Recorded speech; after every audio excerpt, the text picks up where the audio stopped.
El paisaje en algunas regiones se ha visto modificado por la explotación minera y muy triste cuando esa minería se hace de manera ilegal e irresponsable con consecuencias graves e irreversibles para el ambiente.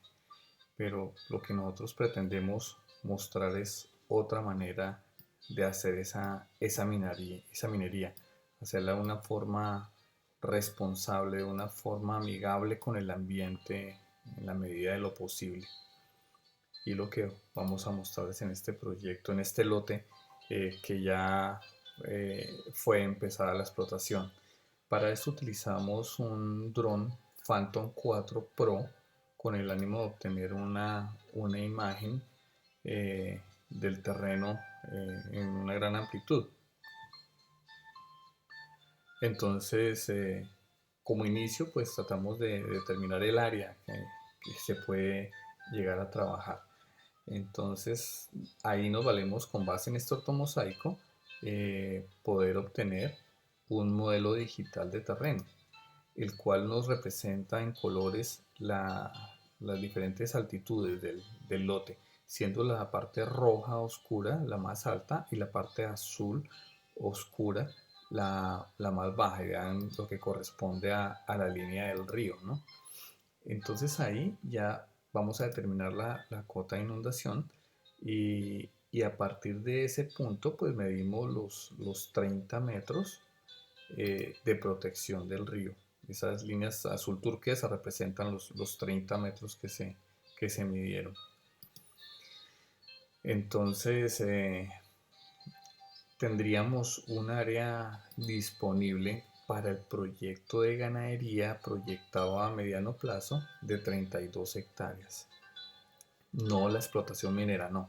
Es el modelo completo que se plantea para ganadería. Entonces volvemos a la imagen del ortomosaico y ahora vamos a determinar qué especies son las que vamos a utilizar. Como estrato herbáceo se sugiere utilizar Brachiaria decumbens, que dentro de los pastos mejorados es el de menor exigencia nutricional en suelo, debido a que el suelo pues, va a ser perturbado. Es un suelo que se ha modificado en su textura y en su estructura.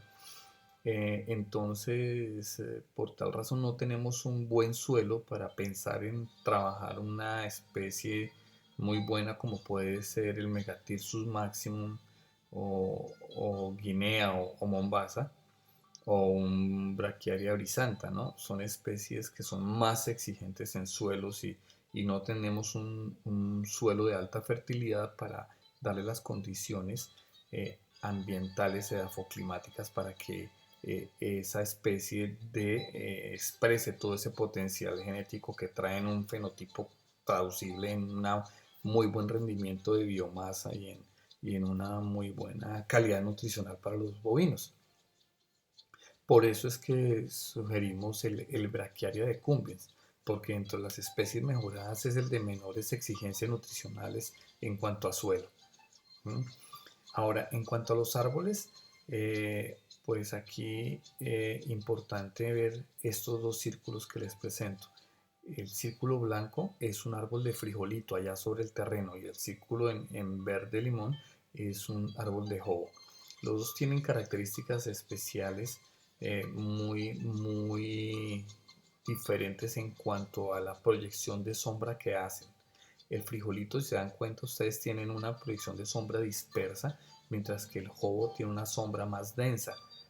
Pasa lo mismo con el samán o campano, con el nauno, que son, aunque son familias de las leguminosas como es el frijolito, su hoja es de mayor tamaño, pero sobre todo su sombra está más baja al suelo, más cercana al suelo. Por tanto, la proyección de sombra que se hace es completamente diferente. La movilidad de la sombra del frijolito es mayor. ¿Qué quiere decir? Que a medida que se va trasladando el sol en el transcurso del día, esa sombra va rotando, va cambiando de sitio.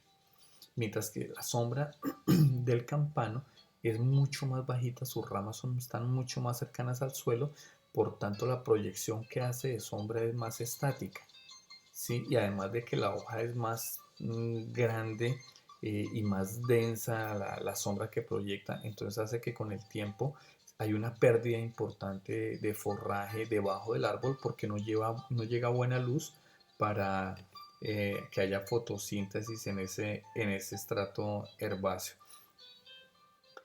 Esa es la razón principal por la que se escoge el frijolito, porque es leguminoso también, nos ayuda a fijar nitrógeno, tiene un crecimiento muy acelerado, entonces nos permitirá aprovechar el lote más rápidamente para la ganadería, generando mayores ingresos para los propietarios.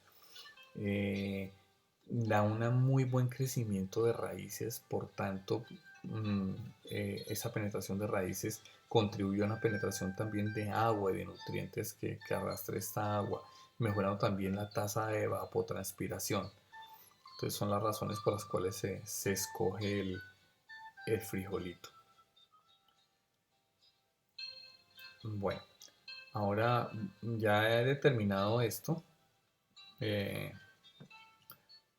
las especies a ser cultivadas, pues entonces ahora vamos a ver cómo es la sugerencia que se hace de siembra de árboles. Entonces, tenemos tres arreglos diferentes.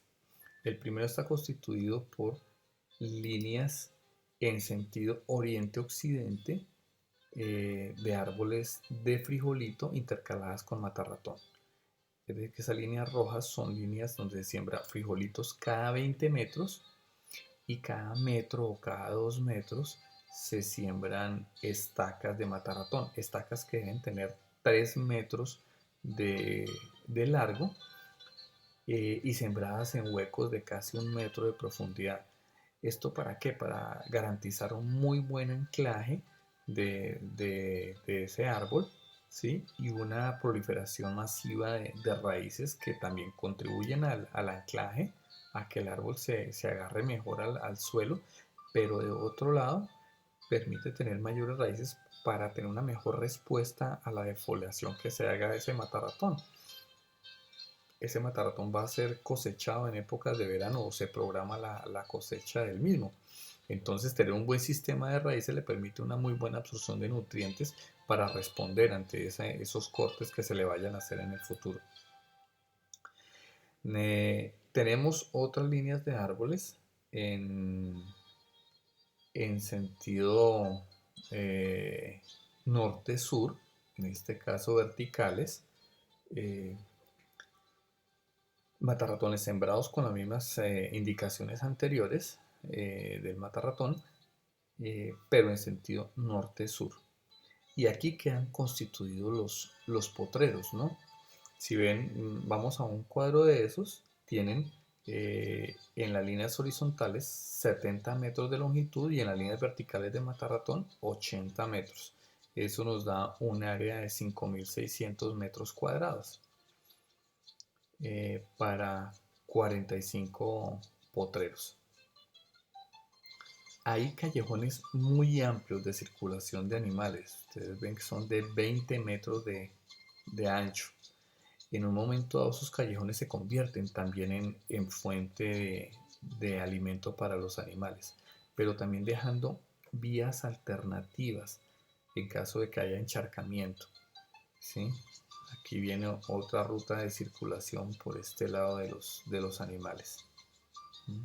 Para poder llevar de un extremo a otro hacia la casa, donde sería como el sitio sugerido para el corral, y por vías alternas para evitar encharcamientos o compactaciones de esas zonas de caminos.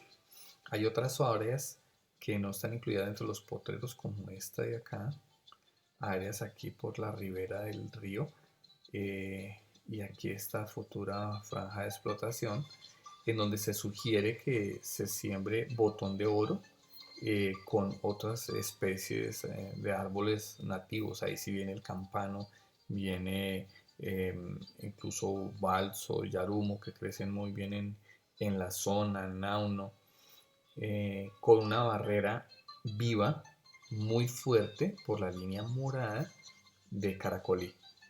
Eso para disminuir el impacto del viento sobre los futuros árboles de frijolito, por el temor que hay de los propietarios de que haya eh, caída de árboles por el viento. Bueno, eh, se plantea una tercera siembra de árboles de solamente frijolito, que son las líneas representadas por esta línea naranja, ¿sí? Que se proyecta hacia el resto de potreros, ¿no? Hacia los otros potreros también, en la mitad va esa línea de frijolitos. Es decir, que de esta línea de frijolitos en rojo a la línea que tiene matarratón. Recuerden, la roja es frijolito más matarratón. A la siguiente línea de frijolitos, que es naranja, que es solamente frijolitos, habrán 40 metros, ¿sí? En donde de la línea hacia lado y lado, ¿sí? Se proyectan 10 metros de proyección de sombra de frijolito y 10 acá la otra franja, quedando una franja de 20 metros de exposición directa al sol. Recuerden que el sol aquí circula de oriente a occidente y las líneas de árboles grandes van de oriente a occidente también. Entonces nos quedarían intermedios una muy buena franja de exposición directa al sol con áreas de sombra muy importantes. Esto hace que el uso de la energía por parte del animal es mucho más eficiente en el proceso de termorregulación, dejando la energía para transformar proteína. Entonces eso hace que mejoren los rendimientos a la hora de producción de carne, ¿no? También con este sistema se pretende regenerar el suelo, pero también que hay un mayor tiempo dedicado al consumo del forraje.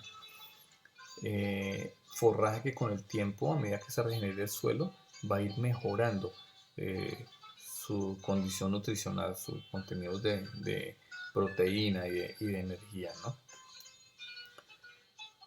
Esto es lo que grosso modo eh, pretendemos con este proyecto para eh, hacer una explotación más responsable desde el punto de vista ambiental de lo que se hace actualmente en otros sitios, sobre todo en sitios de minería ilegal, dejando un sistema de explotación silvopastoril para los productores eh, muy bien proyectado, muy bien montado, que se genere muy buena rentabilidad.